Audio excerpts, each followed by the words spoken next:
Derivatives में 4 products हैं, ठीक है, forward, future, options and swaps. तो फ्यूचर्स एंड ऑप्शंस तो आपने बहुत बार सुना होगा, लेकिन हो सकता है फॉरवर्ड्स एंड स्वैप्स आपने ज्यादा कभी सुना ना हो, ठीक है।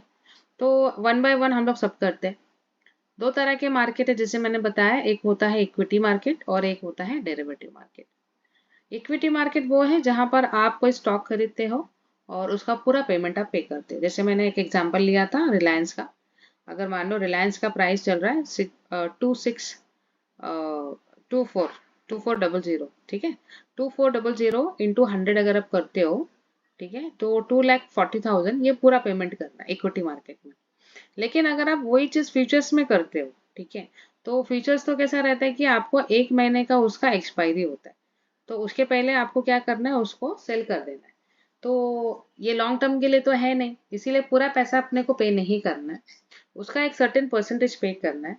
जैसे कि रिलायंस का अगर आप मान लो, उसका लॉट साइज है 250 और उसका परसेंटेज 18%, ठीक है। तो 2400 मैं राउंड फिगर ले रही हूँ, उसका अगर अपन 18% निकालते हैं, ठीक है, तो कितना आएगा, इंटू 250 करेंगे हम लोग, इंटू 1.18, ठीक है, 1,08,000, ठीक है। तो 250 क्वांटिटी अगर आप रिलायंस का बाई कर रहे हो डेरिवेटिव में, मतलब फ्यूचर्स में, तो आप पे कर रहे हो ओनली 1,08,000। लेकिन अगर आप इसको इक्विटी में बाई करोगे 250 इंटू 2,400, ये आता है 6 लाख रुपीज, ठीक है। तो ये डिफरेंस है। इक्विटी में खरीद रहे हो तो आपको पूरा पेमेंट करना पड़ेगा, ठीक है। तो 2,400 इंटू 250 6 लाख हो गया, 6 लाख रुपया, ठीक है। लेकिन अगर आपने इक्विटी में इसको बाय किया, जिसको हम कैश मार्केट भी बोलते हैं, ठीक है, इक्विटी मार्केट को हम कैश मार्केट भी बोलते हैं, पूरा पेमेंट आप करते हो यहाँ पर।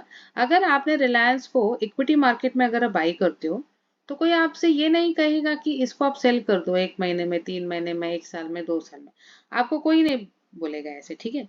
लेकिन अगर आप रिलायंस का फ्यूचर्स ले रहे हो, ठीक है, आपने पूरा पेमेंट तो किया नहीं है, आपने पे किया है ओनली 18%। तो 6 लाख का 18% कितना था, 1,08,000, करेक्ट। तो 1,08,000 ने पे किया है, लेकिन आपने पूरा वैल्यू कितना था, 6 लाख का। तो भाई आपको फिर वो कब निकालना है, एक्सपायरी के पहले, है ना। तो जो फ्यूचर्स होता है वो लास्ट थर्सडे को वो एक्सपायर होता है, correct, last Thursday of every month, ठीक है। जैसे कि अगर आप दिसंबर का अगर आप देखोगे, तो दिसंबर का जो लास्ट थर्सडे है वो है 28, ठीक है, 28 दिसंबर थर्सडे है, ठीक है। तो उसके पहले, उसके 3-4 दिन पहले ही अपने को निकालना रहता है पोजीशन, ठीक है। आपको एसएमएस, आपको हो सकता है आपके ब्रोकर की तरफ से कॉल भी आए कि आपको ये रोल ओवर करना है, कि फिजिकल डिलीवरी लेना है, ठीक है। तो फ्यूचर्स में इस तरह से काम होता है। और ये जो 18% आप जो अमाउंट पे करते हो, 1,08,000 रुपीज, उसको हम क्या बोलेंगे, इनिशियल मार्जिन, ठीक है। तो फ्यूचर्स में क्या रहता है, एक फिक्स आपका लॉट साइज रहेगा, उसका एक एक्सपायरी रहेगा, और उसका एक परसेंटेज रहेगा जो आपको पे करना है, और बिफोर एक्सपायरी आपको वो सेल करना है, ठीक है। अब है ऑप्शंस। ऑप्शंस में दो तरीके के ऑप्शंस है, एक है कॉल और एक है पुट। जैसे आपने देखा होगा सीई और पीई हम ऐसे लिखते हैं ऑप्शंस के सामने। तो बताओ मुझे, सीई और पीई का फुल फॉर्म क्या होता है।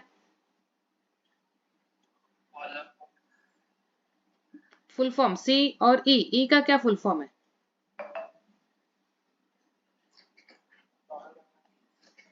Call European and put European, ठीक है।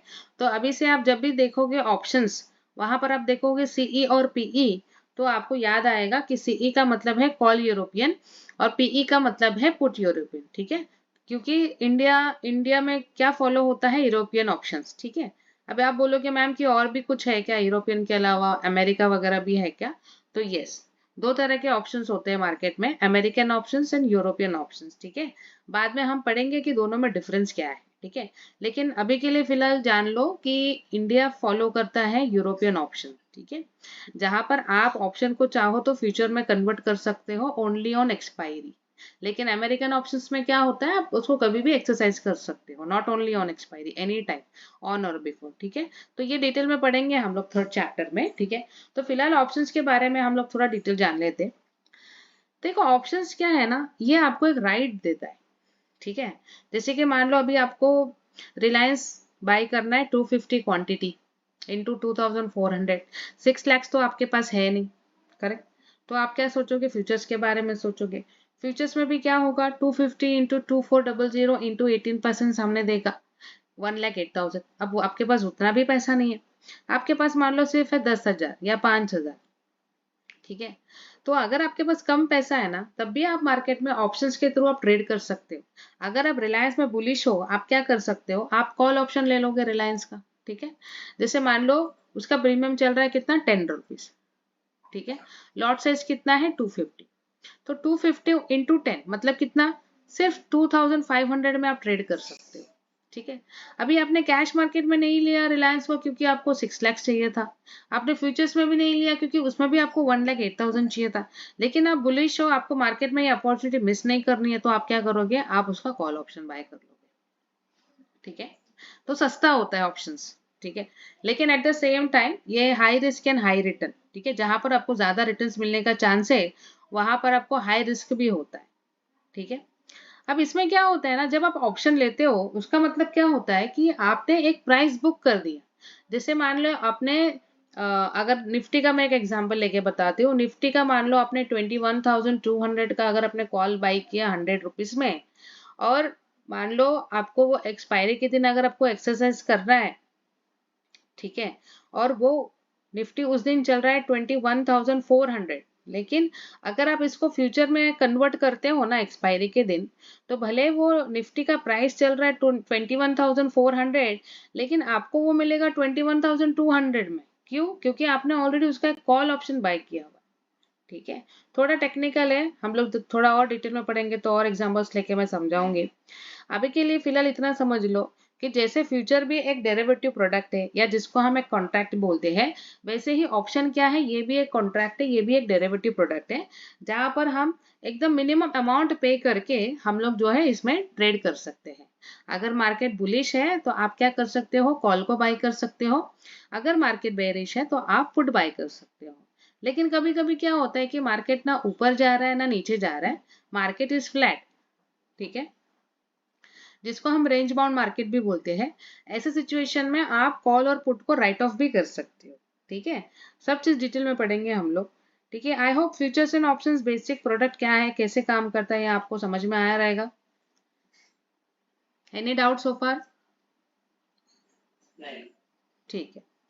अब आते हैं फॉरवर्ड्स, ठीक है।